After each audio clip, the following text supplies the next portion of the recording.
കുട്ടികൾക്ക് കൃഷിപാഠവുമായി കുടുംബശ്രീയുടെ മഴപ്പൊലിമ camp.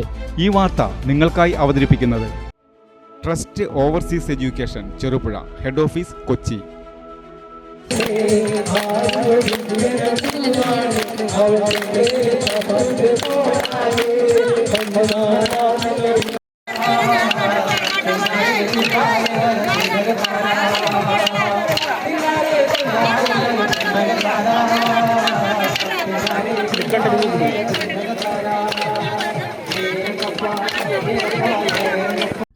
Eramam Kuttoor panchayat Kudumbashree CDS Kuttoor പരപ്പവയലിൽ മഴപ്പൊലിമ ക്യാമ്പയിൻ സംഘടിപ്പിച്ചു.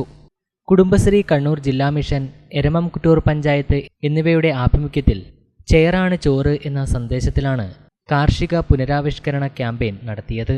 കുടുംബശ്രീ CDS നേതൃത്വം നൽകിയ പരിപാടി പഞ്ചായത്ത് പ്രസിഡന്റ് TR രാമചന്ദ്രൻ ഉദ്ഘാടനം ചെയ്തു.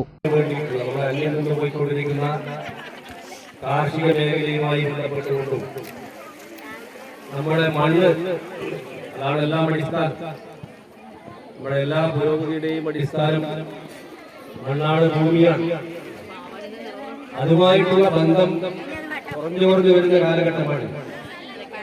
അപ്പോൾ കാർഷിക മേഖലയിൽ കൃഷിയെ പ്രോത്സാഹിപ്പിക്കുക, വായുവിനെ കാണുക, വെള്ളത്തിലും ചെളിയിലും ഒക്കെ ഇറങ്ങി അതിന്റെ മണമെന്താണെന്ന് മനസ്സിലാക്കുക. അങ്ങനെയുള്ള ചേറിൽ നിന്നാണ് നമ്മളൊക്കെ ഉയർന്നു വന്നിട്ടുള്ളത്. ഈ മണ്ണിൽ അധ്വാനിച്ചിട്ടുകൊണ്ടാണ് ഈ മനുഷ്യന്റെ പുരോഗതി എല്ലാം ഉണ്ടായിട്ടുള്ളത് എന്നുള്ള യാഥാർത്ഥ്യം ഓർമ്മപ്പെടുത്തുക എന്നത് വളരെ പ്രധാനമാണ്. വൈസ് പ്രസിഡന്റ് ഷൈനി വിജേഷ് അധ്യക്ഷയായി. കുടുംബശ്രീ ചെയർപേഴ്സൺ ആലീസ് സ്വാഗതം പറഞ്ഞു. Panchayat standing committee chairman TK Rajan, M Karunakaran master, K Saritha, panchayat അംഗങ്ങൾ, കുടുംബശ്രീ പ്രവർത്തകർ, ബാലസഭാ കുട്ടികൾ, സന്നദ്ധ പ്രവർത്തകർ എന്നിവർ പങ്കെടുത്തു. പ്രമുഖ നാടൻപാട്ട് കലാകാരനും സിവിൽ പോലീസ് ഓഫീസറുമായ പ്രജീഷ് ഏഴോമിന്റെ നേതൃത്വത്തിൽ നാട്ടിപ്പാട്ടിന്റെ താളത്തിൽ ആടിയാണ് കർഷകരും സ്ത്രീകളും മഴ ക്യാമ്പയിൻ അവിസ്മരണീയമാക്കിയത്.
Thank you.